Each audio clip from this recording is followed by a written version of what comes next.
Սիրելի հայրենակիցներ, քննարկվում է պարտադիր զինվորական ծառայության ժամկետի կրճատման հարցը,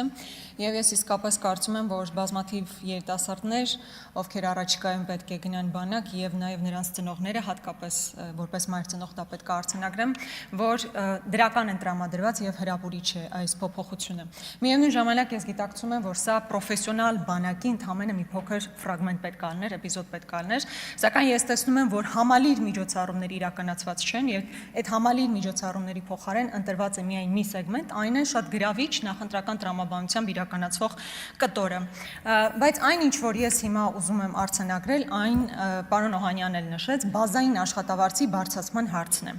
Հիմա մենք ունենք խնդիր համալրման։ Եթե պրոֆեսիոնալ բանակ պետք է ձևավորվի, այդ պրոֆեսիոնալ բանակը պետք է ձևավորվի պայմանագրային զինծառայողների միջոցով։ Հիմա դուք ինձ ասեք, ինչ գրավիչ պայմաններ եք ստեղծել, այդ թվում նաև աշխատավարձի տեսանկյունից, որ Հայաստանի Հանրապետության քաղաքացին որոշում կայացնի, գնա եւ պայմանագիր կնքի եւ պայմանագրային զինծառայող աշխատի։ Ես հիմա այս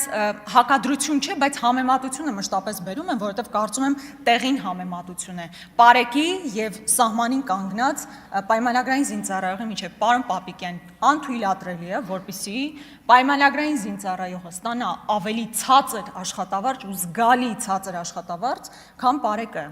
Հասկանում եք, ես ամենայն հարգանքով նրանց իրականացրած աշխատանքի նկատմամբ ոչ թե հակադրության մեջ եմ դնում, այլ համեմատության մեջ եմ դնում։ Հիմա Հայաստանի Հանրապետության քաղաքացին, եթե ընտրություն կատարի, որտեղ գնա աշխատելու, հաշվի առնելով սահմանում առկա ռիսկերը, մարտահրավերները, պայմանները եւ այն ինչ որ ունենալու է օրինակ Երևանի կենտրոնում բարեք աշխատելիս։ Ակնհայտ է, չէ, եթե մենք համալրման խնդիր ենք փորձելու լուծել, եթե պրոֆեսիոնալ բանակ ենք փորձելու ձևավորել, առնվազն տարական բազային աշխատավարձի բարձրացումը պարզապես հրամայական է։ Եվ շատ կարճ մի բան,